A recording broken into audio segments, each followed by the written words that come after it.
யோசுவாவின் புஸ்தகம் 1ஆம் அதிகாரம் 5ஆம் வசனத்திலிருந்து 9ஆம் வசனம் முடிய உள்ள கர்த்தருடைய வார்த்தைகளை வாசிப்போம். நீ உயிரோடு இருக்கும் நாளெல்லாம் ஒருவனும் உனக்கு முன்பாக எதிர்த்து நிற்பதில்லை. நான் மோசேவோடு இருந்தது போல உன்னோடும் இருப்பேன். நான் உன்னை விட்டு விலகுவதும் இல்லை, உன்னை கைவிடுவதும் இல்லை. பலன் கொண்டு திடம் மனதாயிரு. இந்த ஜனத்தின் பிதாக்களுக்கு நான் கொடுப்பேன் என்று ஆணையிட்ட தேசத்தை நீ இவர்களுக்கு பங்கிடுவாய். என் தாசன் ஆகிய மோசே உனக்கு கற்பித்த நியாயப்பிரமாணத்தின்படியெல்லாம் செய்ய கவனமாய் இருக்க மாத்திரம் மிகவும் பலன் கொண்டு திடமனதாயிரு.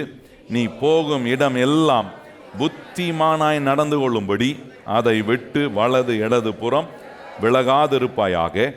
இந்த நியாயப்பிரமாண புஸ்தகம் உன் வாயை விட்டு பிரியாதிருப்பதாக. இதில் எழுதியிருக்கிற வைகளின்படியெல்லாம் நீ செய்ய கவனமாயிருக்கும்படி இரவும் பகலும் அதை தியானித்து கொண்டிருப்பாயாக. அப்பொழுது நீ உன் வழியை வாய்க்க பண்ணுவாய், அப்பொழுது புத்திமானாயும் நடந்து கொள்வாய். நான் உனக்கு கட்டளையிடவில்லையா? பலன் கொண்டு திடம் மனதாயிரு, திகையாதே, கலங்காதே. நீ போகும் இடம் எல்லாம் உன் தேவனாகிய கர்த்தர் உன்னோடே இருக்கிறார் என்றார். ஆண்டவர் ஒவ்வொரு மனுஷனுடைய வாழ்க்கையும் வெற்றிகரமாக ஆக்கவும் செழிப்படைய செய்ய வைக்கக்கூடிய ஒரு அற்புதமான போதிக்கிற தேவனாய் நம்முடைய ஆண்டவர் இருக்கிறார்.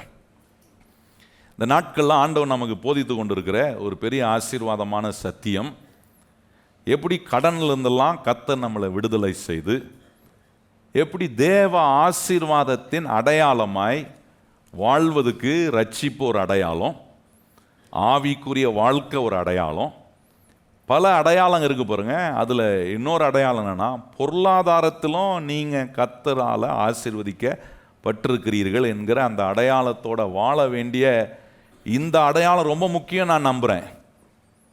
நல்ல ஆவியில் நிரம்பி ஜெபம் பண்ணிட்டு வாழ்க்கையில் ஓட்டாண்டியாக இருந்தால் அது ஆண்டவருக்கு மகிமையானதாக இருக்காது பாருங்க. ஒரு மனுஷன் ரட்சிக்கப்பட்டு ஆவிக்குரிய வாழ்க்கையில் நல்ல தேறினவனா, ஸ்வாபத்தில் குணத்தில் முதிர்ச்சி அடைகிற ஒரு கிறிஸ்தவனாக இருக்கும்போது அவனுக்கு நிச்சயமாக பொருளாதார ஆசீர்வாதத்தில் நல்லா இருக்கக்கூடிய ஒரு காரியத்தை கர்த்தர் அவனுக்கு உண்டாக்குவார். இது ரொம்ப முக்கியம் பாருங்க. வாழ்க்கையில் ஆண்டவருக்கு தெரியும் இந்த பொருளாதாரம் எவ்வளோ அவசியமான ஒன்று என்பதை தேவன் அறிந்து தான் வேதத்தில் இந்த பொருளாதார ஆசீர்வாதத்தை குறித்து நிறைய காரியங்களை ஆண்டவர் சொல்லி வச்சுருக்கார். நம்ம அங்கே கண்ணை திறந்து பார்க்குறதே இல்லை. எப்போ வரோன்னா, ஆண்டவரே எனக்கு தேவை இருக்குப்பா, இந்த தேவைக்கு என்ன செய்ய போகிறேன், ஏதாவது பண்ண ஆண்டவரே. ஆண்டவர் சொல்கிறாரு, உனக்கு உன் தேவை சந்திக்கப்பட, நீ பொருளாதாரத்தில் ஆசீர்வதிக்கப்பட ஏராளமான வழிமுறைகளையும் கோட்பாடுகளையும் பிரமாணங்களையும் இந்த வேத சத்தியத்தில் ஆண்டவர் நமக்கு சொல்லி வச்சிருக்கிறாரு. இதை கொஞ்சம் கவனிக்கணும், இதை கொஞ்சம் பார்க்கணும் பாருங்க. இப்படி பார்த்து நம்ம காரியங்களை சரி செய்யும் போது நான் சொல்கிறேன், கர்த்தருடைய பிள்ளைகளே, இது என்ன செய்யணும், இந்த சத்தியம் உங்களை என்ன பண்ணணும்னா, உங்களை ஒரு உயர் ரகமான வாழ்க்கையை வாழ்வதுக்கு கர்த்தர் நிச்சயமாக உங்களுக்கு உதவி செய்வார். கையை உயர்த்தி சொல்லுங்கள், உயர் ரகமான வாழ்க்கையை வாழ இந்த வேத சத்தியங்கள் எனக்கு உதவி செய்யும். கையை உயர்த்தி எத்தனை பேர் சொல்கிறீங்க? கர்த்தருடைய வார்த்தை என்ன உயர் ரகமான நிலையில், அந்த உயர் ரகமான நிலை தரமாய் வாழ்கிறவங்களாம் மாற்றுவார். பக்கத்தில் பார்த்து சொல்ல, நம்மளை எப்படி ஆக்குவார்? தரத்துக்கு ஆப்போசிட் டூப்ளிகேட்டு. கரெக்டாக இல்லை? குவாலிட்டிக்கு ஆப்போசிட்னா அது டூப்ளிகேட் தான். அப்போ அந்த தரத்துக்கு ஏதுவாக கர்த்தர் நம்மளை வாழ வைப்பதுக்கு ஆண்டவர் சொல்கிற காரியங்களை கொஞ்சம் நம்ம கவனிக்கணும் பாருங்க. இந்த தேவன் நமக்கு சொல்கிற சத்தியத்தில் ஒன்று, எப்படி கடன்லேருந்து விடுதலை பெற, எப்படி ஆண்டவர் நம்முடைய வாழ்க்கையை பொருளாதார ஆசீர்வாதத்தினால் நிரப்புவதுக்கு நம்ம ஒவ்வொருவரையும் கர்த்தர் எப்படி ஒரு நல்ல உக்ரானக்காரனா, அதான் வேதம் சொல்லுகிற, துன்மார்க்கம் கையில் இருக்கிற ஆஸ்தியை கொண்டு வந்து யார்கிட்ட கொடுக்குறாரா? நீதிமான். அப்படின்னா நீதிமானா இருக்கிற நான் தான் எல்லாத்துக்கும் ஓனர்னு பெருசாக தலையை தூக்கிட்டு அப்படியே காலரை நிமித்திக்கிட்டு மீசையை முறுக்கிக்கிட்டு நான் அப்படிலாம் இருக்கிறவன் இல்லை. கர்த்தர் எதையாவது கொடுக்கும்போது எனக்கு தெரியும், ஆண்டவரே இதுக்கு நான் தகுதியற்றவன், ஆண்டவரே நீ சொல்கிறத செய்ய என்கிட்ட கொடுத்துருக்கிறீ, ஆண்டவரே நான் ஒரு உக்ரானக்காரன், ஐ ஆம் அ ஸ்டூவர்ட் லார்ட், நீர் தான் இதுக்கு ஓனர், ஆண்டவரே நீர் என்ன செய்ய சொல்கிறீரோ அதை செய்கிறதுக்கான அறிவையும் புத்தியையும் இந்த சத்தியத்தின் மூலமாக எனக்கு தாங்க ஆண்டவரே, நான் புத்தியனமாக காரியங்களை செஞ்சிடக்கூடாது ஆண்டவரே. இந்த ஒரு அப்பியாசம் இருக்கிற ஒரு மனுஷன் கையில் கர்த்தர் பொருளாதார ஆசீர்வாதத்தை எப்படி கொண்டு வருகிறார் என்பதை ஆண்டவர் நம்ம கற்றுக் கொடுக்குறார். அதில் ஒன்று ரொம்ப முக்கியமாக செய்கிறாரு, கடனெல்லாம் ஆண்டவர் ரத்து செய்து கடனிலிருந்துலாம் நம்மளை விடுதலை பண்ணி இந்த கடன் இல்லாமல் வாழ்கிற ஒரு வாழ்க்கை முறையை கர்த்தர் நமக்கு ஏற்படுத்துகிறார். நல்லா கவனிங்கள், நான் போதிக்கிற சத்தியங்கள் உங்களை அக்யூஸ் பண்ணுறதுக்கு கிடையாது. ஒருவேளை கடன் பட்டிருக்கலாம், கடனோடு நீங்கள் வந்திருக்கலாம், ஆனால் இந்த சத்தியங்களை கேட்கும்போது உங்களை நீங்கள் அக்யூஸ் பண்ணிக்க வேண்டியதில்லை. இந்த சத்தியத்தின்படி நான் மாறுவதுக்கு என்ன செய்யணும் ஆண்டவரே, இப்போ இருக்கிற கடன்லேருந்து நான் வெளியே வர்றதுக்கு, இந்த சிக்கல்லேருந்து நான் வெளியே வர்றதுக்கு நீர் எனக்கு என்ன செய்ய சொல்கிறீரோ அதை நான் செய்ய நான் ஆயத்தமாக இருக்கிறேன்னு ஒப்பு கொடுக்கும்போது அப்படிப்பட்டவர்களுடைய வாழ்க்கையில் கர்த்தர் அற்புதங்களை செய்ய அவர் வல்லவராய் இருக்கிறார் என்பதை இன்னைக்கும் அவர் காட்டுவார். எத்தனை பேர் நம்புறவங்க கையை உயர்த்தி ஆமேன்னு சொல்லுங்க பார்ப்போம். நம்ம என்ன சொல்லக்கூடாதுன்னா, ஊரும் உலகமோ சொல்கிற மாதிரி ஊரோட ஒத்து போய் ஜனங்களோட ஒத்து போய் ஊரும் உலகமும் ஜனங்களும் என்ன சொல்லுவாங்கன்னா, கடன் வாங்குறது தப்பு இல்லை, யார் தான் கடன் வாங்கலை சொல்லுவாங்க, யார் தான் ஏமாத்தலை, யார் தான் என்ன குடிக்காமல் இருக்கிறாங்க, யார் தான் கெட்ட பழக்கம் பண்ணாமல் இருக்கிறாங்க, யார் தான் புருஷனை ஏமாற்றாமல் இருக்கிறாங்க, யார் தான் மனைவி ஏமாற்றாமல் இருக்கிறாங்க, இப்படி எல்லாம் ஊர் உலகெல்லாம் இப்படிலாம் சொல்லும். அதெல்லாம் ரொம்ப காமன் ஆக்கும். நான் இந்த உலகத்தில் வாழ்கிறவனாக இருந்தாலும் நான் இந்த உலகத்துக்குரியவன் அல்ல, நான் கிறிஸ்துவுக்குரியவனாக இருக்கிறேன். கையை உயர்த்தி சொல்லுங்க, நான் இந்த உலகத்தில் வாழ்ந்தாலும் நான் யாருக்குரியவன் அல்ல, இந்த உலகத்துக்குரியவன் அல்ல, நான் யாருக்குரியவனாக இருக்கிறேன். கையை உயர்த்தி எத்தனை பேர் கிறிஸ்துவுக்குரியவங்களா இருக்கிறவங்களாம் கையை உயர்த்தி சொல்லுங்க, நான் யாருக்குரியவனாக இருக்கிறேன். அதுக்கு தான் பவுல் சொல்றாரு, இந்த உலகத்தின் வேஷத்தை நம்ம தெரியாம, இந்த உலகத்துக்கு ஒத்த வேஷம் நம்ம போடாம, இந்த உலகத்தில் வேற மாதிரி நம்மளை வாழாததுக்காக கர்த்தர் நம்மளை ஆண்டவர் திருந்து கொண்டிருக்கிறார். பக்கத்தில் பார்த்து சொல்லுங்க, இந்த உலகத்தில் வேற மாதிரி வாழ்வதற்காக கர்த்தர் நம்மளை என்ன பண்ணியிருக்கிறாரு. அதனால தெரிந்து கொள்ளப்பட்டவர்களை கொண்டு வந்து சபையில் வச்சு இந்த மாதிரி சத்தியங்கள்லாம் கேட்க வைக்கிறார் பாருங்க. காட்டுறாரு, நீ உலகத்தான் போல இருக்கக்கூடாது, நீ கொஞ்சம் வித்தியாசமானவன், உன் பேச்சு வித்தியாசமாக இருக்கணும், உன் யோசனை வித்தியாசமாக இருக்கணும், உன் பழக்க வழக்கங்கள் வித்தியாசமாக இருக்கணும். இங்கே உட்காந்துக்கிட்டு நம்ம பேச்சும் மாறல, பழக்க வழக்கமும் மாறல, இன்னும் உலகம் போகிற போக்குகளே போயிட்டு, இன்னும் ஜனங்க சொல்கிற போக்கிலே போயிட்டு, இன்னும் சமுதாயம் சொல்கிற போக்கிலே போகக்கூடியவனாக இருப்பேன்னா, தேவன் எனக்கு கொடுக்குற ஆசீர்வாதத்தை நான் பெறுவதுக்கு பாத்திரவானா என்னை நான் ஆக்காமல் போய் விடுகிறேன். அப்போ கவனிச்சு பாருங்க, இந்த வேத வசனங்கள் நம்மளை உயர் ரகமான வாழ்க்கை முறையை வாழ்வதுக்கு இந்த சத்திய வசனங்கள் நமக்கு கற்றுக் கொடுக்குது பாருங்க. ஹை குவாலிட்டி ஆஃப் லைஃப் ஸ்டைலை ஆண்டவுடைய சத்தியம் நமக்கு சொல்லி கொடுக்குது. வாழ்க்கையில் நான் தாழ்ந்திருக்கலாம், நான் உடைக்கப்பட்டிருக்கலாம், தோல்வியில் இருக்கலாம், ஆனால் அந்த வசனத்தை கேட்க கேட்க எனக்கு ஒரு காரியத்தை புரிய வைக்கிறார். நான் வேற வித்தியாசமான விதத்தில் ஆண்டவர் விரும்புகிறபடி வாழ்வதற்காக அழைக்கப்பட்டிருக்கிறேன், தெரிந்து கொள்ளப்பட்டிருக்கிறேன், நான் நியமிக்கப்பட்டவனாக இருக்கிறதுனால தான் கர்த்தர் இந்த சத்தியங்களை எடுத்து நமக்கு மறுபடியும் மறுபடியும் போதிக்கிறார் பாருங்க. இன்னைக்கு இன்னொரு காரியத்தை காண்பித்து எப்படி ஆண்டவர் கொடுத்திருக்கிற இந்த சுவிசேஷம் கூட நம்முடைய கடனின் காரியங்கள்லாம் தீர்ப்பதுக்கான ஒரு வேலையை செய்து பாருங்க. இன்னைக்கு இதெல்லாம் கொஞ்சம் நம்ம கவனிக்கும் போது தான் ஆண்டவர் எப்படிப்பட்ட விதங்களில் ஜனங்களை விடுவிக்க தேவன் விரும்புகிறார். சுவிசேஷம் என்பது மனுஷனுக்கான விடுதலையை கொடுக்கிற ஒரு நற்செய்தி. மனுஷனுக்கான ஒரு புது வாழ்க்கை இருக்கு தான் சுவிசேஷம் பாருங்க. இருண்டு கிடக்கிற ஒரு மனுஷனுக்கு வெளிச்சம் இருக்கு. இந்த சுவிசேஷத்தில் எல்லா மனிதனுக்கும் வேண்டிய காரியத்தை ஆண்டவர் வச்சிருக்கிறார். இதை நம்ம புரிஞ்சுக்கணும் பாருங்க. சுவிசேஷன்றது வெறும் ரட்சிப்பு, ஒரு நற்செய்தி, பாவத்திலேருந்து ஒரு மனுஷனை விடுவிச்சு தேவனுடைய பிள்ளையாக மாற்றுது, அது கண்டிப்பாக செய்யுது, அதில் இல்லைன்னு சொல்லலை. ஆனால் அந்த சுவிசேஷம் அதை காட்டிலும் பல வேலைகளை செய்து பாருங்க. One part of the gospel is to bring you out from your depths. உங்கள் கடனிலிருந்து, உங்கள் பிரச்சனையிலிருந்து உங்களை வெளியே கொண்டு வரக்கூடிய வேலையை இந்த சுவிசேஷன் மூலம் ஆண்டவர் செய்கிறார் பாருங்க. லூக்கா சுவிசேஷத்தில் நீங்கள் கவனிச்சிங்கன்னா 4ஆம் அதிகாரத்தில் இந்த சுவிசேஷத்தை குறித்து சொல்லியிருக்கிற வார்த்தைகளை நம்ம கவனிக்கணும்னு நான் விரும்புகிறேன். பாருங்கள், இது எப்படிப்பட்ட ஆசீர்வாதங்களை நமக்கு கொண்டு வரக்கூடிய ஒன்றாக இருக்குது அப்படின்றத நம்ம விளங்கி கொண்டோம்னா, இந்த சுவிசேஷத்தை கரெக்டாக விளங்கி கொண்டோன்னா, இந்த சுவிசேஷம் வெறும் என்னுடைய ரட்சிப்புக்காக, என் பாவ மன்னிப்புக்காக, ஆனால் ஆண்டவர் இங்கே காட்டுற இந்த சுவிசேஷத்தின் மூலமாக உனக்கு வேண்டிய எல்லாமே இருக்குது.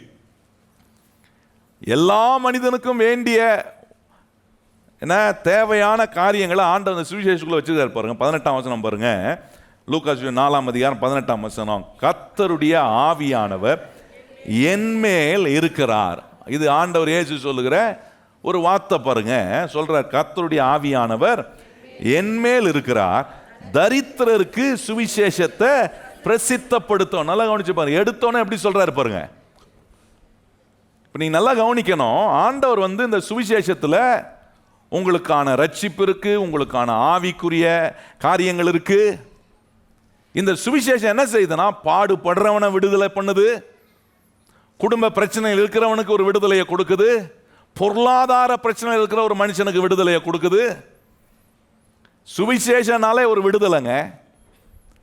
இந்த சுவிசேஷத்தின் மூலமா இயேசு என்ன செய்யறாரு அதெல்லாம் நம்ம விளங்கி கொள்றது இல்லை. பாருங்க, நிறைய நேரம் ரட்சிப்பு கிடைக்குது, பாவம் மன்னிப்பு கிடைக்குது, அதெல்லாம் நிச்சயம்தான்.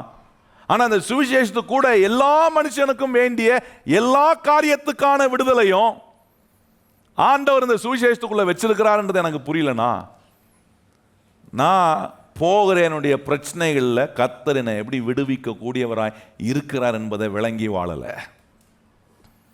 அதுதான் இங்கே சொல்றாரு பாருங்க.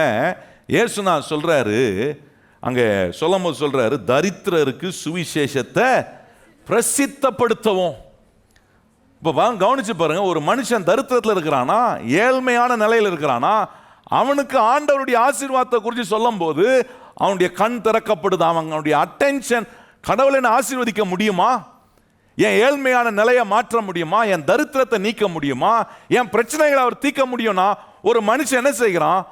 தேவை உள்ள ஒரு மனுஷன், அந்த பிரச்சனையில் இருக்கிற ஒரு மனுஷனுக்கான ஒரு வார்த்தை வரும்போது அவன் கர்த்தருக்கு நேராக திரும்பி பார்க்குறான். ஓ, இது உண்மையா? நீங்கள் கவனிச்சு பாருங்க, ரொம்ப வருஷத்துக்கு முன்னாடி நான் சொல்கிற காரியத்தை நீங்கள் கொஞ்சம் யோசித்தீங்கன்னா உங்களுக்கு புரியும் நான் நம்புகிறேன். டிவியில் 8 மணிலேருந்து 10 மணியா இல்லை 9 மணிலேருந்து 11 மணியான்னு தெரில, ராத்திரி எல்லார் வீட்லேயும் ஒரு சத்தம் கேட்கும். என்ன சத்தம் கேட்கும்னா, கவுன் பனேகா குரோபதி சத்தம். கேட்டிருக்கீங்களா?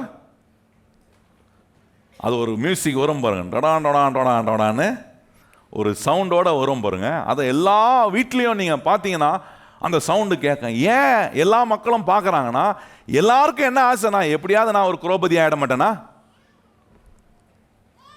ஏன்னா எல்லாருக்கும் அந்த ஆசை எல்லா மனுஷனுக்குள்ளேயும் இருக்குன்னு தெரிஞ்சு ஒரு கம்பெனி இப்படி ஒரு ப்ரோக்ராம் அரேஞ்ச் பண்ணி எல்லா மனுஷனையும் பார்க்க வச்சு, நான் எனக்கு தெரிஞ்ச வரைக்கும் அந்த குரோபதி ப்ரோக்ராம், கவுன் பனேகா குரோபதி ப்ரோக்ராம் வந்துச்சு. ஆனால் அதனால எத்தனை பேர் குரோபதி ஆனாங்க எனக்கு தெரியல. ஆனால் 2 மணி நேரம் என்ன பண்ணுவாங்க, எல்லார் வீட்லேயும் நீங்கள் லைனாக போனீங்கன்னா ஒவ்வொரு வீட்லேயும் அந்த சவுண்டு, அந்த மியூசிக் சவுண்டு வரும், அதுலேயே தெரிஞ்சிடும் இது கவுன் பனேகா குரோபதியை பார்க்குறாங்க. இது எல்லா மனுஷனுக்கும் ஒரு ஆசை. ஏன்னா நான் ஒரு குரோபதி ஆட மாட்டேனா?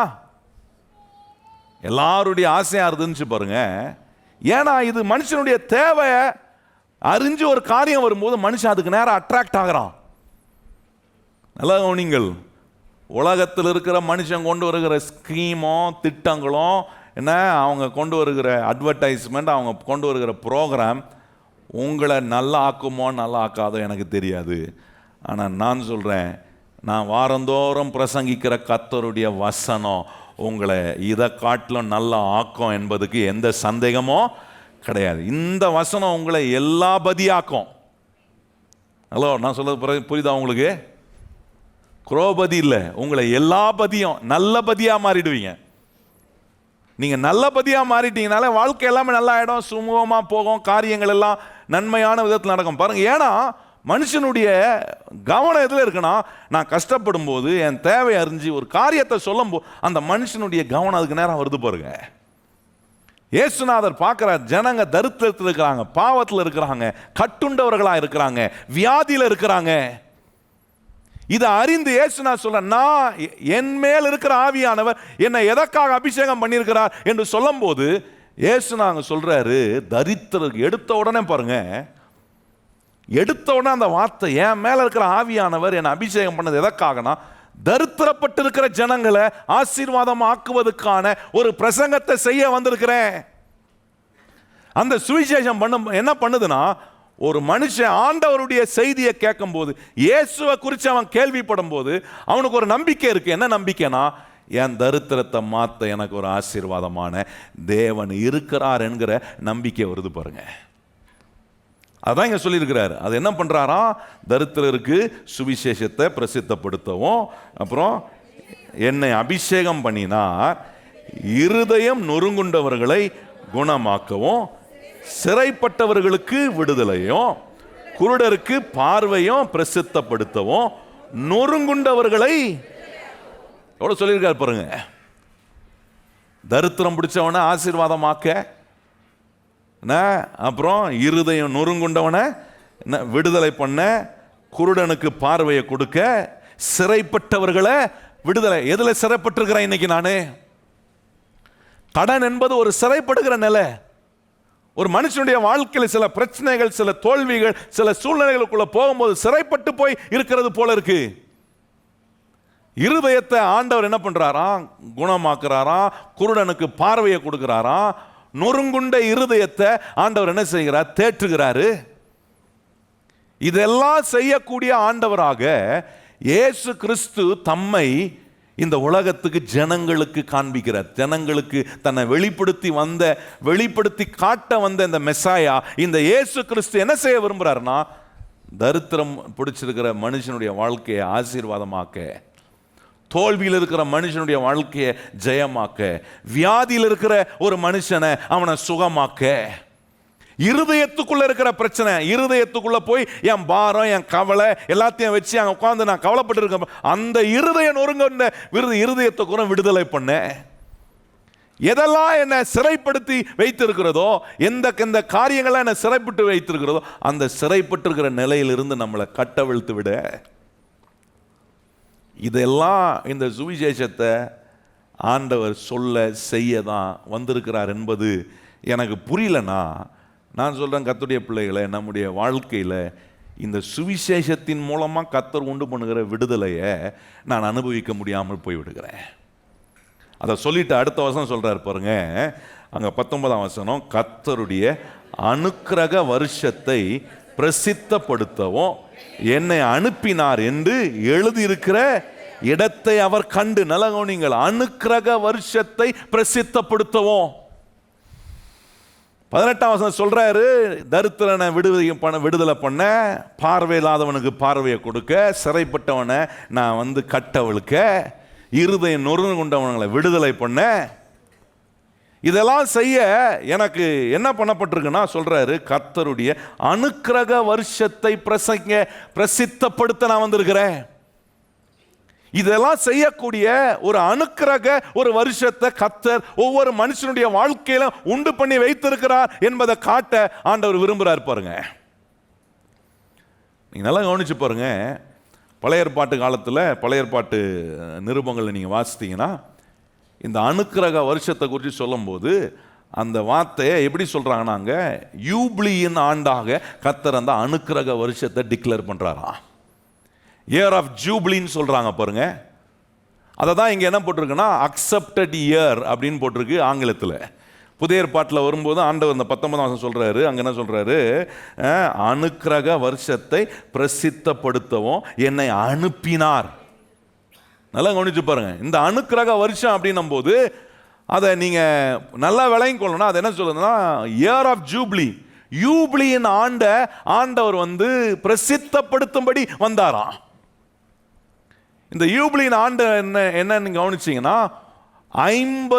ஒவ்வொரு 50 ஆண்டும் மனுஷன் எதெல்லாம் சிறைப்பட்டு இருக்கிறானோ, எதிலெல்லாம் அவன் என்ன அகப்பட்டு இருக்கிறானோ, அவனை அதிலிருந்து விடுதலை பண்ணுவதற்காக ஒரு யூப்ளியின் ஆண்ட கர்த்தர் இஸ்ரவேல் மக்கள் நடுவே கர்த்தர் நியமித்து வைத்திருந்தாராம். நல்ல கவனிங்கள். ஒரு மனுஷன் தன் வாழ்க்கையில் கடன்பட்டு தன்னுடைய நிலத்தை அடமானம் வச்சு, தன் வீடை அடமானம் வச்சு, அவன் எதெல்லாம் கடன்பட்டு எதெல்லாம் சிறைப்பட்டிருக்கிறானோ அந்த மனுஷனுக்கு ஆண்டவர் ஒன்று சொல்றாரு, நான் வைத்திருக்கிற இந்த அனுக்கிரக வருஷன்றார் பாருங்க. நான் வைத்திருக்கிற இந்த யூப்ளியின் அந்த ஆண்டு ஒவ்வொரு 50 வருஷமும் வரும் பாருங்க.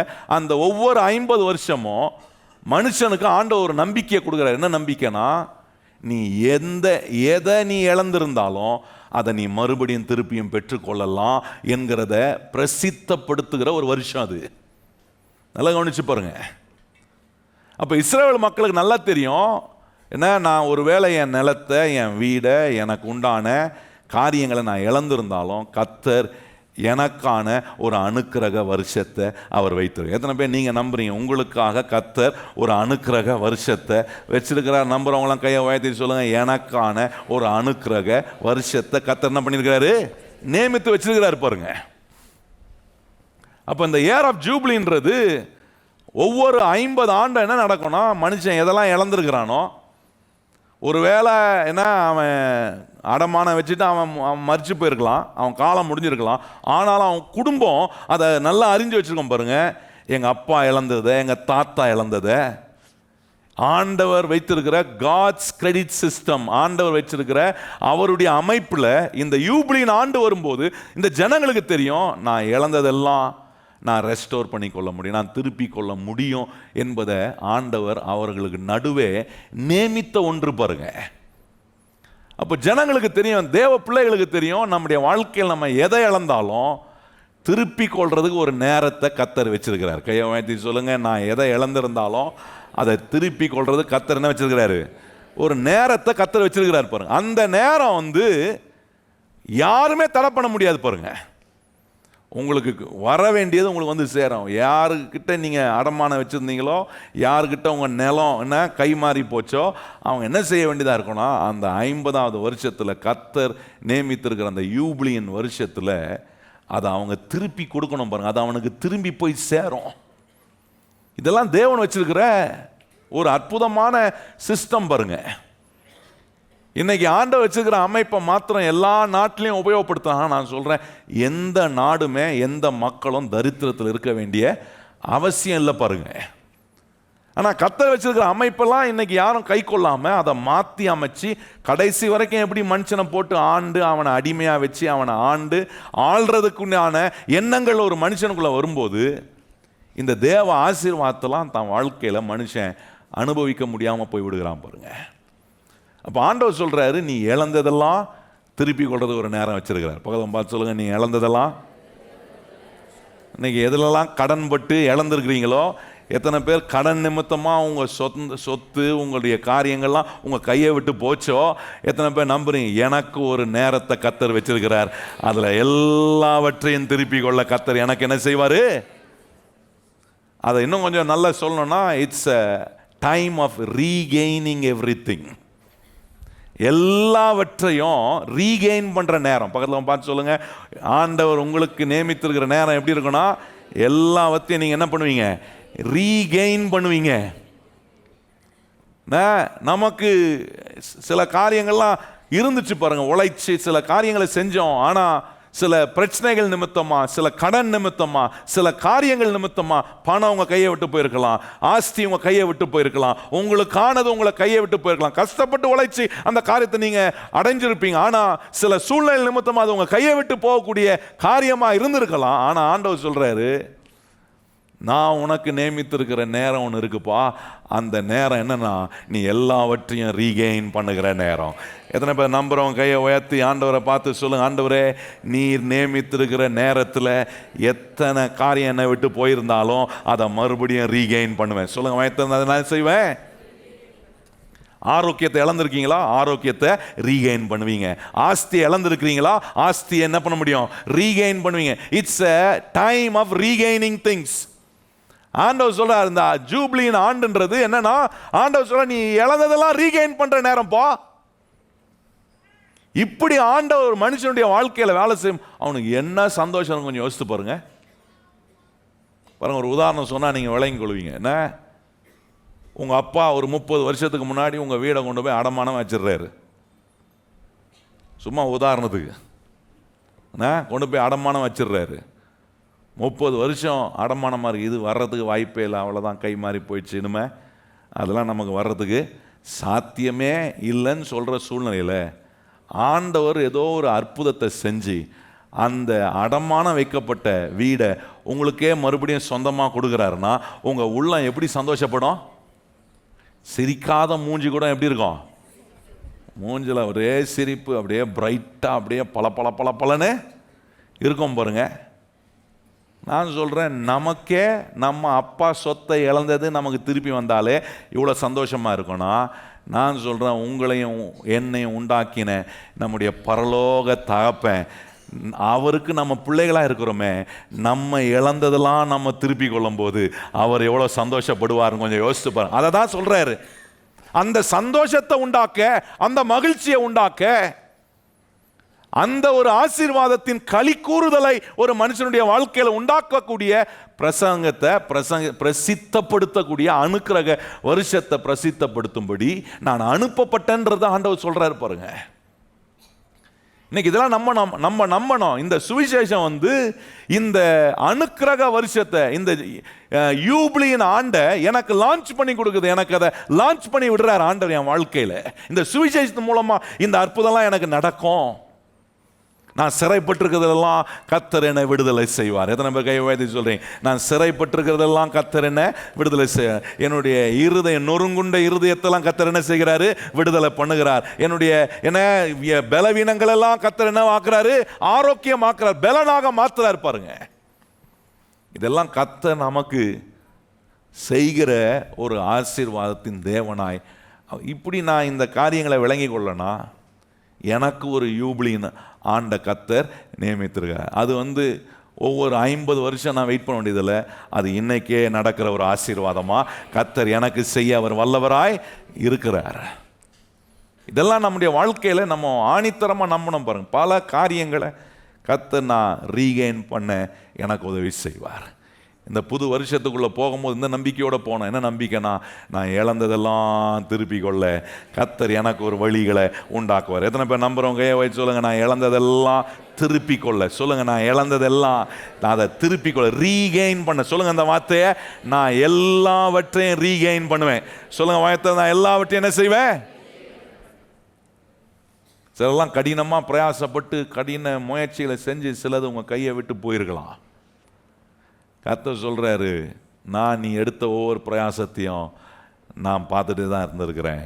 உன்னுடைய பிரயாசம் விருதாவாய் போகாதபடி கர்த்தர் எல்லாவற்றையும் திருப்பி கொள்ள எனக்கு ஒரு நேரத்தை வச்சிருக்காரு. சொல்லுங்க கையை உயர்த்தி, கர்த்தர் என்ன பண்ணியிருக்கிறாரு?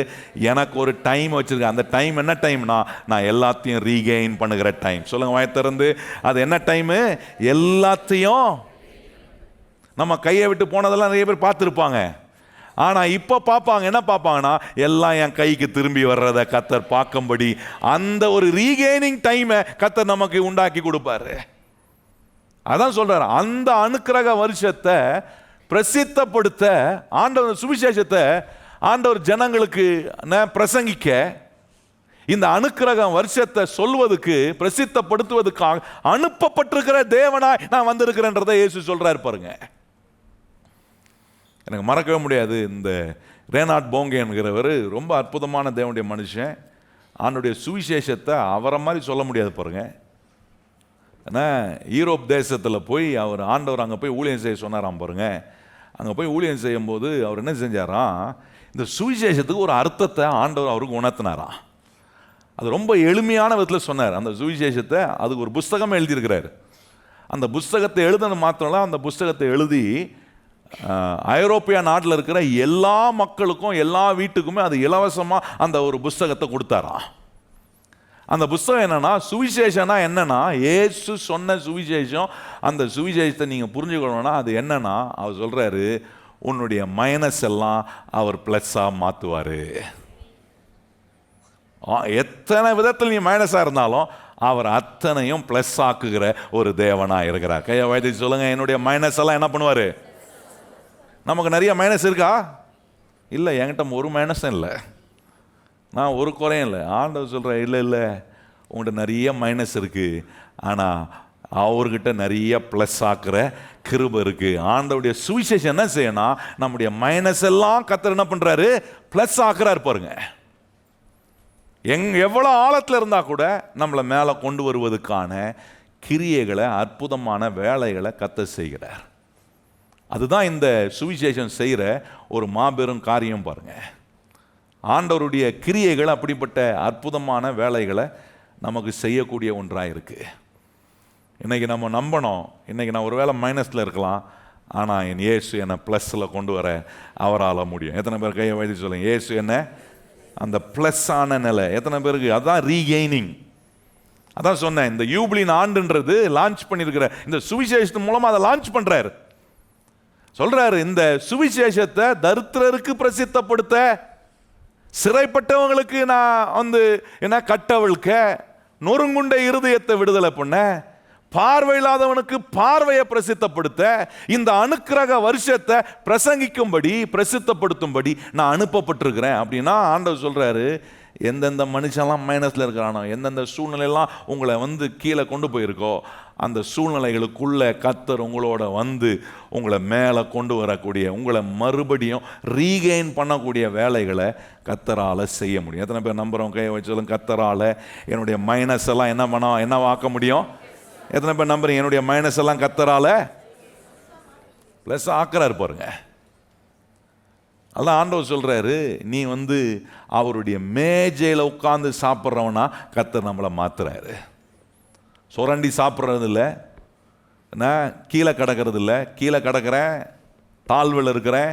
ஆனால் இந்த சுவிசேஷம் என்ன, தேவனை அறிய அறிய என்ன அவருக்கு நேராக என்னை உயர்த்தி கொண்டு வரக்கூடிய அற்புதமான வேலைகளை செய்கிறார். அப்போ சொல்கிறாரு, இந்த கடன்லேருந்து நான் விடுதலை பண்ணுவதற்காக, என்னை விடுவிப்பதற்கான ஒரு யூபிலியின் ஆண்ட கர்த்தர் எனக்கு நியமித்திருக்கிறார். சொல்லுங்க, என்னுடைய எல்லா கடன்லேருந்து நான் விடுதலை பெறுவதற்கு கர்த்தர் எனக்கு ஒரு யூபிலியின் ஆண்ட கர்த்தர் என்ன பண்ணியிருக்கிறாரு, நியமித்திருக்கிறாரு. அது ஒவ்வொரு நாளும் எனக்கு நடக்கணும், நான் விசுவாசிக்கணும். இன்னைக்கு எனக்கு கர்த்தர் வச்சிருக்கிற அந்த யூபிலியின் ஆண்டு, இன்னைக்கு கர்த்தர் எனக்கு வச்சிருக்கிற அந்த அனுக்கிரக அந்த வருஷம், அனுக்கிரக நாள், அது ஏன் மைனஸ் பிளஸ் ஆகிறதுக்கான ஒரு நேரத்தை கர்த்தர் எனக்கு இன்னைக்கு வச்சிருக்கிறார் என்பதை நான் நம்பணும் பாருங்க. அந்த நம்பிக்கை நமக்கு வரணும். அந்த நம்பிக்கை வரும்போது நம்முடைய வாழ்க்கையை கர்த்தர் என்னவா மாற்று வரணும், கடன்பட்ட நிலை அல்ல, கடன்லேருந்து விடுதலை பெற்று என்ன கடனற்ற ஒரு வாழ்க்கை முறையை வாழ்வதுக்கு கர்த்தர் கற்றுக் கொடுக்குறாரு பாருங்க. இந்த கடன் என்னெல்லாம் செய்யும்ன்றத சுருக்கமாக ஒரு காரியத்தை சொல்லி நான் அதை குறித்து கொஞ்சம் உங்களுக்கு சிந்தனை உண்டாக்க விரும்புகிறேன் பாருங்கள். இந்த கடனை குறித்த ஒரு டெஃபினிஷன் நமக்கு தெரிஞ்சுக்கணும். இந்த கடனில் இருக்கிற டெஃபினிஷன் என்னென்னா, நீங்கள் கவனிச்சு பாருங்கள், அது என்ன பண்ணுதுன்னா ஒரு மனுஷனை லைபலாக மாற்றுது. ஒரு காரியத்துக்கு அவனை என்ன சிக்கப்பட்டவனாக அதில் அவனை மாற்றுது, என்ன கடனாளியாக அவனை மாற்றுது, அவனை மைனஸுக்கு கொண்டு போகுது, அவனை ஏதோ ஒரு குழிக்குள்ளே கொண்டு போய் அந்த குழியில் அவன் ஸ்டக்கப்பாக இருக்கிற மாதிரி காட்டுது, அவனை உடைக்கப்பட்டவனா காட்டு. இந்த கடன் இந்த வேலையும் செய்யும் பாருங்க. இந்த கடனை குறித்த டெஃபினேஷன் தெரிஞ்சிச்சுன்னா நம்ம கொஞ்சம் அதிலிருந்து விலகி இருக்கக்கூடிய, அதை வெறுக்கக்கூடிய ஒரு காரியத்தை ஆண்டவர் இந்த வசனத்தின் மூலமாக நமக்கு உண்டாக்குவார். அது என்னை கொண்டு போய் ஆழத்தில் விழுறது மாத்திரம், அந்த ஆழத்தில் நல்லா அங்கே ஸ்டக்காக இருக்கும்படி பசை போட்டு ஒட்டி உட்கார வச்சிருது. அங்கே நம்ம அந்த ஆழத்தில் குழியிலேயே உடைக்கப்பட்ட ஒரு நிலையை உண்டாக்குது. இதெல்லாம் அந்த டெஃபினேஷன் பாருங்க. இந்த கடன்ற வார்த்தைக்கு டிக்ஷனரி கொடுக்குற ஒரு டெஃபினேஷன் தான் சொல்கிறேன் நான் உங்களுக்கு. அது சொல்லுது, it makes you liable, it makes you to go minus in life. மைனஸில் கொண்டு போகுது வாழ்க்கையை, நம்மளை ஏதோ உனக்கு லைபிள் ஆக்குது, ஒரு ஆழமான குழியில் கொண்டு போய் நம்மளை விட்டு அதில் ஸ்டக்கப்பாக இருக்கும்படி பண்ணிடுது. வாழ்க்கையை உடைந்து போகக்கூடிய, உறவுகளை உடைக்கக்கூடிய ஒன்றாக மாறுது. நான் கேட்குறேன், கடன் வாங்கும் போது ஒரு அப்ளிகேஷன் கொடுக்குறானே, ஹலோ எல்லாம் கவனிக்கணும், கவனிக்கிறீங்களா? கடன் வாங்கும்போது கண்ணை மூட்டு கையெழுத்து போகிறேன், எத்தனை பக்கம், அப்புறம் அவ்வளோதானா கையெழுத்து மட்டும் என்ன பண்ணுறது, அப்ளிகேஷனில் அங்கே போடு இங்கே போடு, எங்கே போட சொல்கிறியோ போடுறான்ப்பா, காசை மட்டும் என்ன பண்ணு கொடுத்துருப்பா. அந்த கடன் வாங்குகிற அப்ளிகேஷன் இருக்குது பார்த்தீங்களா, நான் சொல்ல நல்லா கவனிக்கணும். அந்த அப்ளிகேஷனில் இப்போ நான் சொன்னேன் பார்த்தீங்களா டெஃபினிஷனு, நான் சொன்னேன் பார்த்தீங்களா டெஃபினிஷனு என்ன, அது உங்களை மைனஸுக்கு கொண்டு போவோம், அது உங்களை ஆழமான குழியில் கொண்டு போய் உங்களை அங்கே வந்து ஸ்டக்கப்பாய் உட்கார வச்சிரும், உங்களை உடைக்கும். நான் இதெல்லாம் வந்து அந்த அப்ளிகேஷனில் பெரிய கொட்டை எழுத்துல போட்டு வச்சிருக்க மாட்டான். போட்டிருந்தா நம்ம அது பார்த்தோன்னா ஐயோ கொஞ்சம் காஷன் தெரியுமே. அதெல்லாம் எங்கன்னா கண்ணுக்கே தெரியாத மாதிரி எறும்பை காட்டிலும் சின்ன இதில் அதெல்லாம் எதையுமே படிக்க டேர்ம்ஸ் அண்ட் கண்டிஷன்லாம் நம்ம தான் படிக்கிறது இல்லை, நம்ம தான் வல்லவர்களாச்சு. டேர்ம்ஸ் அண்ட் கண்டிஷன்லாம் அதெல்லாம் எங்களுக்கு தெரியும் என்னான்னு, போடணுமா போடுறேன். நல்ல கவனிங்கள். இந்த சிகரெட் பிடிக்கிறவங்க கூட பாருங்க, அந்த சிகரெட் பிடிக்கிற டப்பாவில் போட்டிருக்கோம் என்ன, ஸ்மோக்கிங் இஸ் இன்ஜூரியஸ் டு ஹெல்த்னு போட்டோம். வாசிச்சிருப்பான், வாசிச்சுட்டான் அப்படியா இன்னும் 2 பிடிக்கலாம்.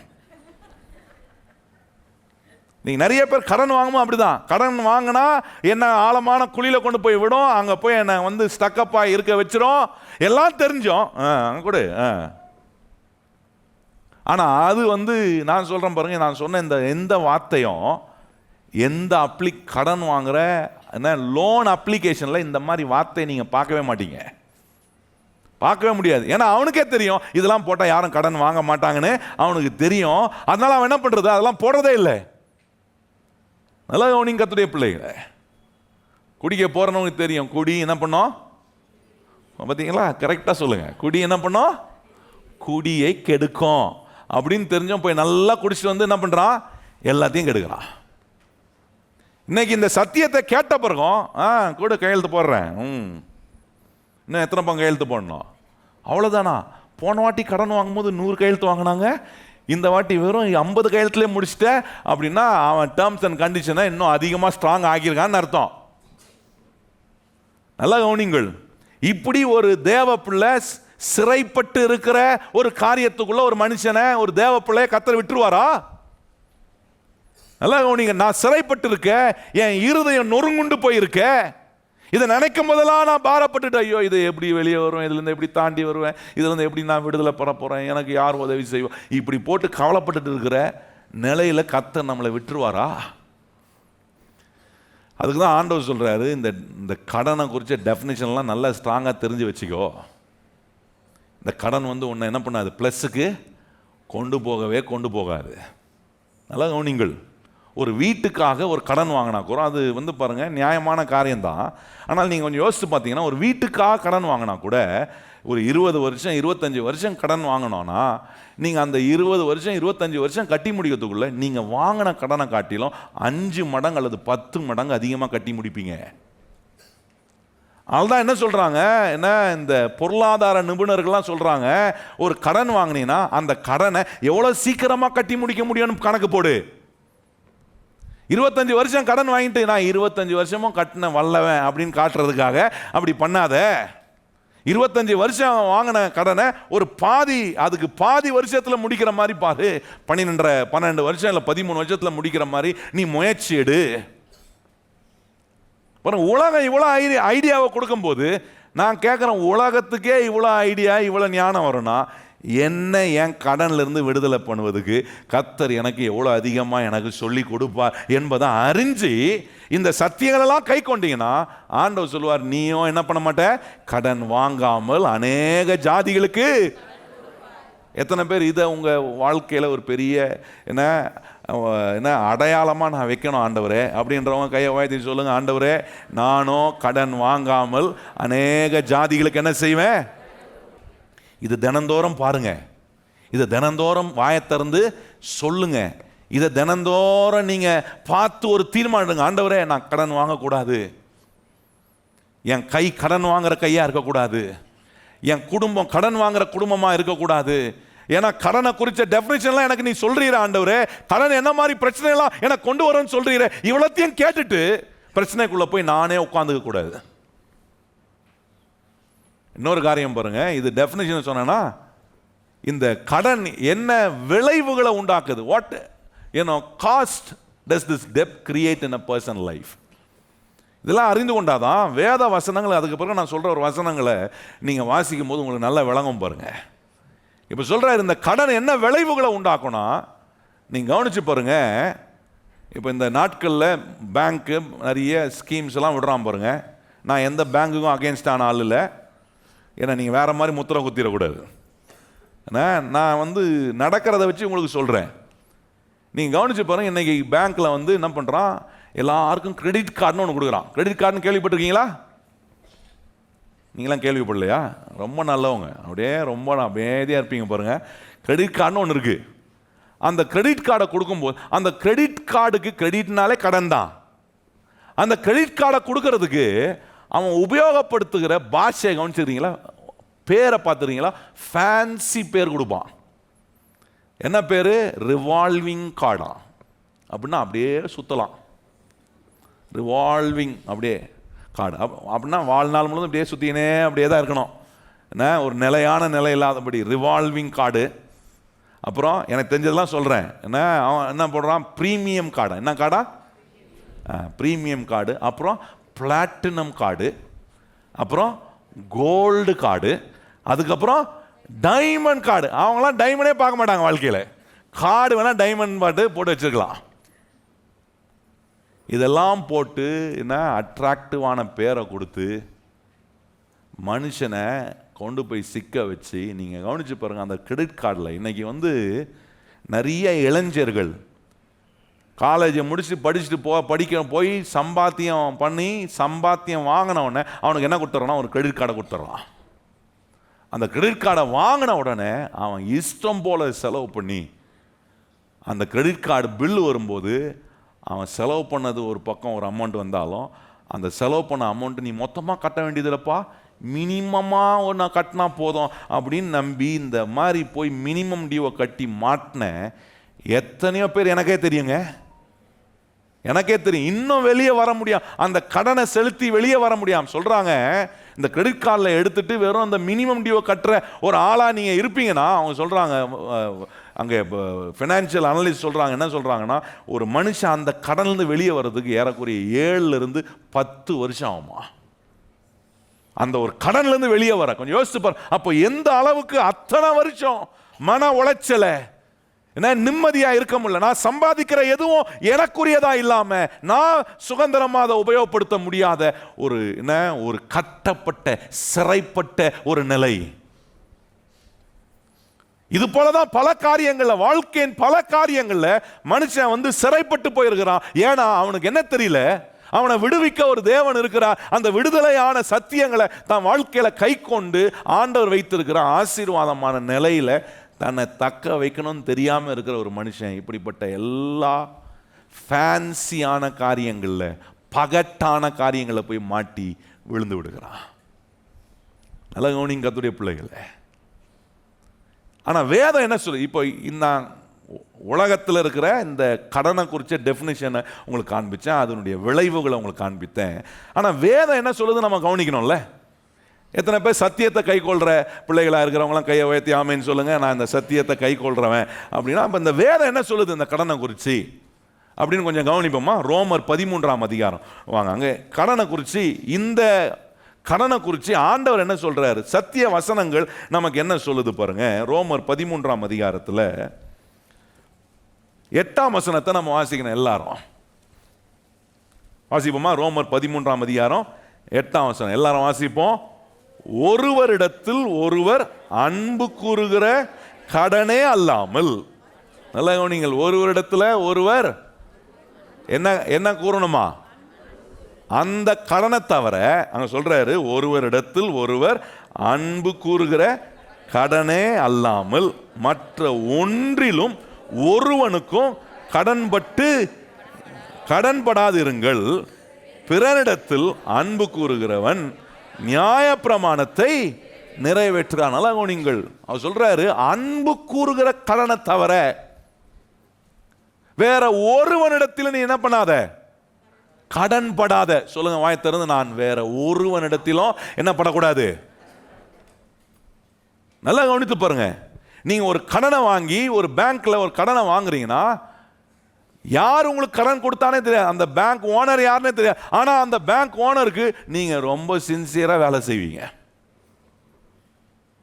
உங்க வீட்டில் இருக்கிற உங்க மனைவி பிள்ளைகளுக்கு நீங்க வேலை செய்றீங்களோ இல்லையோ, உங்களை ரட்சித்த ஆண்டவர், உங்களுக்கு உருவாக்கின ஆண்டவர், உங்களுக்கான அற்புதமான திட்டங்களை வச்சிருக்கிற ஆண்டவருக்கு நீங்க வேலை செய்றீங்களோ இல்லையோ, கடன் கொடுத்த பேங்க் ஓனருக்கு நீங்க என்ன பண்ணுவீங்க? ரொம்ப ஃபெய்த்ஃபுல்லா வந்த உடனே முதல்ல எங்க போவோம்? சம்பாதிக்கிற பணத்துல முதல்ல எங்க போகுது? கடனா. அவரு இல்லைன்னா கோச்சிப்பாரு. கோச்சிக்க மாட்டாரு, உங்களை தூக்கி வச்சிருவாங்க உள்ள குழியில. கட்டலனா நல்ல கவனிங்கள். இங்க வேதம் ரொம்ப அற்புதமா சொல்லுது. இந்த வசனங்களை வேற வேற மொழிபெயர்ப்பில் வாசித்தீங்கன்னா ரொம்ப அருமையா இருக்கு. இந்த ஆம்பிளிஃபைடு வெர்ஷன் ஆங்கிலத்தில் ஒரு மொழிபெயர்ப்பு அதில் சொல்லியிருக்கு, கீப் அவுட் ஆஃப் டெப்ஸ். கடன்ல இருந்து உன்னை வெளியே வச்சு கொள்ள ஜாக்கிரதையாயிரு சொல்றாரு. நீ வேற ஒன்றுக்கும் கடன் பட்டவன் அல்ல, அன்பு கூறுகிறதுக்கு மாத்திரம்தான் நான் கடனாளி. அந்த கிறிஸ்துவின் அன்பை இன்னொருவனுக்கு காட்டுவதுக்கு நான் கடனாளியா இருக்கிறேன் ஒழிய வேற ஒன்றுக்கும் நான் கடன் பட்டவனா இருக்கக்கூடாது. அதை நான் இன்னும் ஸ்ட்ராங்கா சொல்லணும்னா, கடனுக்குள்ள கால் எடுத்து வச்சிராத. அதுதான் சொல்றாரு. வேற ஒன்றுக்கும் நான் கடன் படுறது இல்லை அப்படின்னு நான் சொல்றேன். கர்த்தருடைய பிள்ளைகளை, இன்னைக்கு நீங்க ஒருவேளை கடன்ல இருந்தா நீங்க குற்றப்பட வேண்டியதில்லை. ஒரு தீர்மானத்தை எடுங்க. ஆண்டவரை நம்பி ஒரு தீர்மானம் எடுங்க. ஆண்டவரே, உம்முடைய சத்தியம் சொல்லியிருக்கு, நான் அன்பு கூறுவதற்கு மாத்திரம் தான் கடனாளியா இருக்கிறேன், வேற ஒன்றுக்கும் நான் கடன் பட்டவன் இல்லை என்று வேதம் சொல்லுகிறதே. ஆண்டவரே, அந்த நிலை என் வாழ்க்கையில நிறைவேறணும். இதை நான் நம்புறேன் ஆண்டவரே, உம்முடைய வார்த்தையை நான் கை கொள்றேன் ஆண்டவர். இதுதான் வேதம் சொல்ற சத்தியம். நாம் பேசுறது வேத சத்தியங்கள். நீங்க அது உங்களுக்கு பிடிக்குதோ பிடிக்கலையோ அதை பத்தி என்ன யோசனைகள் நான் போக விரும்பல. ஆனா அந்த வேதம் சொல்ற சத்தியங்களை உங்களுக்கு சொல்றேன். எதுக்கும் ஒன்றுக்கும் நீ கடன் படாம இருக்கிறது தான் தேவனுடைய விருப்பம். கையை உயர்த்தி சொல்லுங்க, நான் ஒன்றுக்கும் கடன் படாம இருக்கிறது தான் யாருடைய விருப்பம்?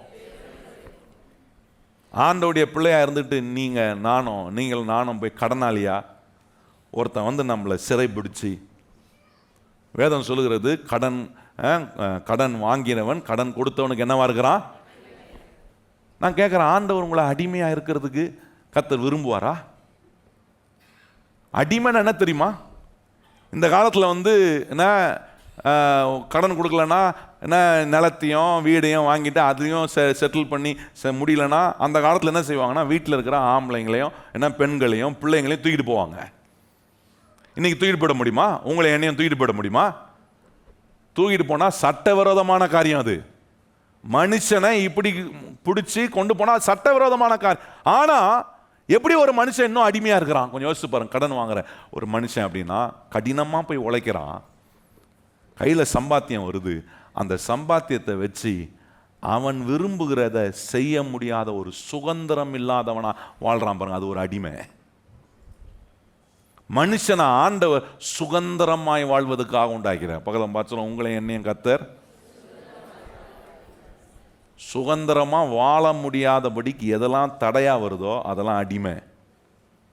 நல்ல கவனிங்கள், நான் சொல்றத. ஆண்டவர் என்ன அடிமையா இருக்கிறதுக்காக உண்டாக்கல, என்ன சுதந்திரமா இருப்பதற்காக உண்டா. அதான் சொல்ற, நீ ஒன்றுக்கும் வேற ஒன்றுக்கும் நீ கடன் பட்டவனா இருக்கக்கூடாது. இந்த புது வருஷத்துக்குள்ள போகும்போது தீர்மானம், ஆண்டவரே நான் இழந்ததெல்லாம் எனக்கு ரீகெயின் பண்ற ஒரு நேரம் ஆண்டவரே. அந்த ரீகெயின் பண்ணும்போது நீங்க சொல்லணும், ஆண்டவரே எதுக்கெல்லாம் நான் கடன் பட்டிருக்கிறேனோ அதெல்லாம் செலுத்தி முடித்து நான் ஒருவனுக்கும் கடன் பட்டவனா இருக்க மாட்டேன். கையை வாய்த்து சொல்லுங்க, நான் ஒன்றுக்கும் கடன் பட்டவனாய். அந்த வார்த்தை ரொம்ப அருமையா இருக்க பாருங்க, சொல்லியிருக்கு பாருங்க, ஒன்றிலும் ஒருவனுக்கும் கடன் படாதிருங்கள். சொல்லியிருக்கு பார்த்தீங்களா? என்ன? மற்ற ஒன்றிலும் ஒருவனுக்கும் கடன் படாதிருங்க. Not in anything else. வேற எதுக்குமே சொல்றார் ஆண்டவர்.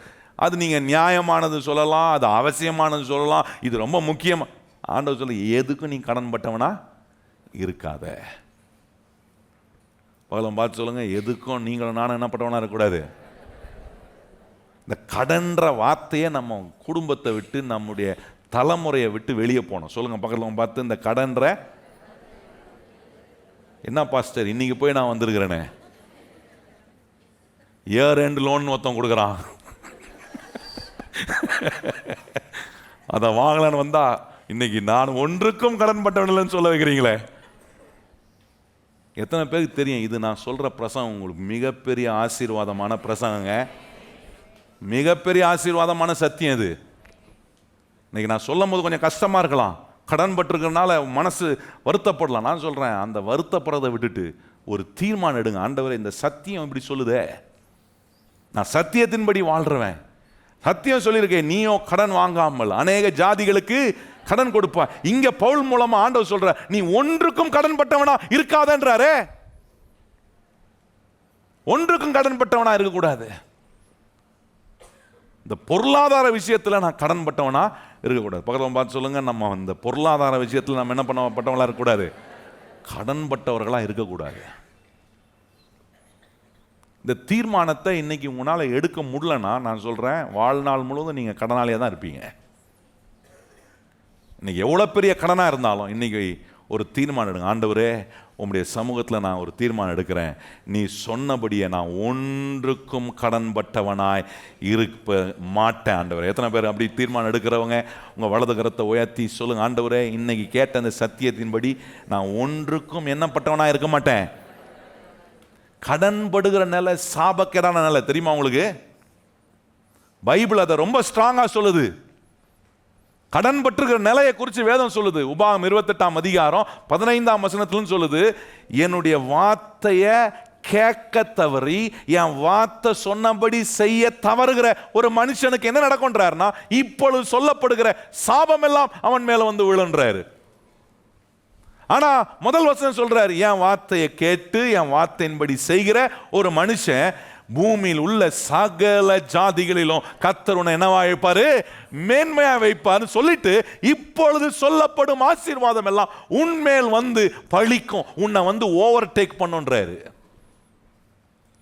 43ஆம் வசனம் வாசித்து பாருங்க. அங்க சொல்றாரு, இந்த கடன் பட்டிருக்கிற நிலையை குறித்து சொல்லும் போது அங்க சொல்றாரு, என்ன, உபாகம் 28:43 வாசிங்க, எல்லாரும் நம்ம வாசிப்போமா? 28:43ஆம் வசனம் பாருங்க. சொல்றாரு,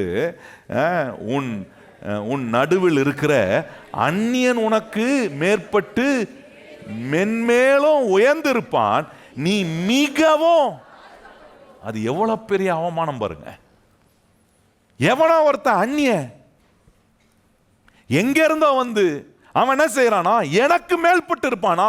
நான் அந்த வார்த்தை சொல்லியிருப்பேன், நீ மிகவும் தாழ்த்தப்பட்டு போவாய். இந்த நிலை கர்த்தர் நம்ம கொடுக்கிற நிலை கிடையாது. நல்லா கவனிங்க, நான் மிகவும் தாழ்த்தப்பட்டு போகிற ஒரு நிலையில் இருப்பதற்காகவா கர்த்தர் என்னை ரட்சித்திருக்கிறார், இந்த சுவிசேஷத்தை பிரசித்தப்படுத்த வந்திருக்கிறாரு, அனுக்கிரக வருஷத்தை பிரசங்கிக்க வந்திருக்கிறாரு. எதற்காக? நான் மிகவும் தாழ்த்தப்பட்டு போயிருப்பதுக்காகவா? சிறைப்பட்டிருக்கிற என்ன கட்டவிழுக்கும்படி, பார்வையை பிரசித்தப்படுத்தும்படி. வெறும் இந்த மாம்ச கண்ணை மாத்திரம் இல்ல, இந்த சத்தியத்தை கேட்க கேட்க என் ஆவிக்குரிய கண்கள் திறக்கப்படணும். ஆண்டவரே, நான் என் நிலையில இப்படி இருக்கிறேனே, நான் மிகவும் தாழ்த்தப்பட்டு இருக்கிறேனே, ஆண்டவரே இது மாறணும். ஆண்டவரே, இந்த தரித்திரம் மாறணும். ஆண்டவரே, இந்த கடன் மாறணும். ஆண்டவரே, நீர் ஒரு அனுக்கிரக வருஷத்தை எனக்கு வச்சிருக்கிறீரே, அதுல நான் எல்லாவற்றையும் ரீகெயின் பண்ண முடியும்னு சொல்றீரே. இந்த நம்பிக்கை நமக்கு வரும். நான் சொல்றேன், கர்த்தருடைய பிள்ளைகளே, நீங்க என்ன சூழ்நிலையில் இன்னைக்கு கடன் பட்டோ பிரச்சனையில் இருந்தாலும் உங்களை விடுதலை பண்ண ஒரு கர்த்தர் இருக்கிறார் என்கிற ஒரு நம்பிக்கை வரும்னா, அந்த விசுவாசம் வரும்னா, நீங்க ஒரு தீர்மானம் எடுப்பீங்க. அந்த தீர்மானம் என்ன தெரியுமா? நான் ஒன்றுக்கும் கடன் பட்டவனாய் இருக்க மாட்டேன். இயேசுநாதர் நம்மோட ஒரு உடன்படிக்கை பண்ணியிருக்காருங்க. அவர் ரத்தம் சிந்தி நம்மோட ஒரு உடன்படிக்கை பண்ணியிருக்காரு. அந்த உடன்படிக்கையில் சொல்றாரு, என்னுடையதெல்லாம் உன்னுடையதுப்பா. கடன் படும்போது ஒரு உடன்படிக்கை நடக்குது தெரியுமா உங்களுக்கு? கடன் வாங்கும் போது உடன்படிக்கை நடக்குது. என்ன உடன்படிக்கை? கடன் கொடுத்தவன் சொல்றான், இனிமே உன்னுடையதெல்லாம் என்னுடையதுதான்றான். உனக்குன்னு ஒன்றும் கிடையாது. என் கடனை கொடுத்து முடிக்கிறவன் நீ எனக்கு அடிமைப்பட்டவன். நான் சொல்றது தான் நீ செய்யணும். உனக்கு சம்பாத்தியம் வந்தா நான் சொல்ற நேரத்தில் நீ எனக்கு கொடுக்க வேண்டியதை கொடுக்கணும். அடிமைப்பட்டு இருக்கிறான் பாருங்க. ஆனா ஆண்டவர் சொல்றாரு, நான் உன்னோட செஞ்சிருக்கிற உடன்படிக்கை, நீ எனக்கு அடிமைப்பட்டவனா இருக்கிற. அந்த அடிமை என்னன்னா உறவு. சகலத்தையும் உண்டாக்கின உன்னதமான தேவனுக்கு நான் எப்படி இருக்கேன்? அவருடைய பிள்ளையா இருக்கிறேன். அவர் சொல்றாரு என்ன பார்த்து, என்னுடையதெல்லாம் உன்னுடையதுப்பா, உன்னுடையதெல்லாம் என்னுடையதா நான் எடுத்துக்கிறேன். வந்தாரு, மனுஷனை தேடி வந்து மனுஷன் மேல இந்த பாவத்தெல்லாம் எடுத்து அவர் மேல வைத்தாரு. தரித்திரத்தை எடுத்து அவர் மேல வச்சார். அவர் மேல இந்த ஐஸ்வர்யத்தை எடுத்து மனுஷன் மேல வைக்கிறார். அவர் கிட்ட இருந்த ரட்சிப்பை எடுத்து மனுஷன் மேல வைக்கிறாரு. இப்படிப்பட்ட அனுக்கிரக வருஷத்தை பிரசித்தப்படுத்த வந்த இயேசுநாதரை வச்சுக்கிட்டு இப்படி நம்மோட ஒரு உடன்படிக்கை பண்ணி ஆண்டவர் வாழ விரும்பும் போது நான் எப்படிங்க இந்த கடனை வெறுக்காம இருக்க முடியும்? கடனை நான் வெறுக்கணும் என் வாழ்க்கையில. ஆண்டவரே, இதை நான் நிராகரிக்கிறேன். ஆண்டவரே, இதை நான் வெறுக்கிறேன். ஆண்டவரே, ஏன்னா இது ஆண்டவரே உம்முடைய ஆசீர்வாதத்துக்கு எனக்கு தடையா இருக்கு. ஆகவே நான் உம்முடைய ஆசீர்வாதத்தில் வாழணும். ஆண்டவரே, எவனோ வந்து என்ன அடிமைப்படுத்தி வச்சு அங்கே 44ஆம் வசனம் பாருங்க சொல்லியிருக்கு, அவன் உன்னிடத்தில் கடன் படான், நீ அவனிடத்தில் கடன் படுவாய், அவன் தலையாயிருப்பான், நீ. இது ஒரு வாழ்க்கையாக நான் கேட்கிறேன், ஒரு கிறிஸ்தவன் வாழ்ற வாழ்க்கையா இது? ரட்சிக்கப்பட்டு தேவனால என்ன ஆசீர்வதிக்கப்பட்டிருக்கிற தேவனுடைய பிள்ளைகள் வாழ்கிற வாழ்க்கையா நான் வாழா இருக்க? எவனோ ஒருத்தன் எனக்கு தலையா இருப்பதுக்கு ஆண்டவர் என்ன விட்டுருப்பாரா? கர்த்தர் நான் வாழாகாமல் என்ன வாக்குவாரு? நான் கீழாகாமல் கர்த்தர் என்ன ஆக்குவாரு? இது கர்த்தருடைய பிள்ளைகளுக்கு தேவன் கொடுத்திருக்கிற உடன்படிக்கையினால உண்டான ஆசீர்வாதம். இன்னைக்கு இந்த வருஷத்தை முடிக்கும் போது ஒரு தீர்மானத்தோட புது வருஷத்துக்குள்ள போங்க. இந்த புது வருஷம், this is a year of regaining everything. நான் எல்லாத்தையும் திருப்பி கொள்கிற வருஷம். எனக்கு ஆண்டவர் அதை திருப்பி கொள்ளக்கூடிய வருஷமாக மாற்றும் போது எனக்கு ஒரு தீர்மானம் வருது. நான் அந்த சத்தியத்தின் மூலமாக ஒரு தீர்மானம் எடுக்கிறேன். இந்த புது வருஷத்தில் நான் ஒருவனுக்கும் கடன் பட்டவனா என்ன பண்ண மாட்டேன், இருக்க மாட்டேன். நான் எதுக்குமே நான் கடன் பட்டவனா இருக்க மாட்டேன் என்கிற தீர்மானம் எடுப்பீங்கன்னா உங்க மைனஸ் என்னவா மாறும்னா பிளஸ்ஸா மாறும். எத்தனை பேர் உங்க மைனஸ் எல்லாம் பிளஸ்ஸா ஆக்கணும்னு விரும்புறீங்க? எல்லார்கிட்டையும் மைனஸ் இருக்கு. ஆனா இயேசுகிட்ட வர வர எல்லா மைனஸும் போய் பிளஸ் ஆயிட்டே இருக்கும்.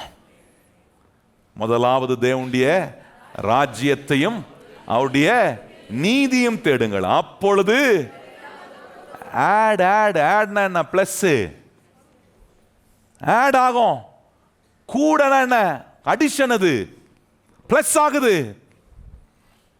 இந்த புது வருஷத்தில் ஒரு தீர்மானம் எடுங்க. ஆண்டவரே, உம்முடைய சமூகத்தில் வந்து உம்மை தேடுவேன், இந்த வசனத்தை கேட்குறபடியே நான் வாழ நான் ஒப்பு கொடுக்குறேன்.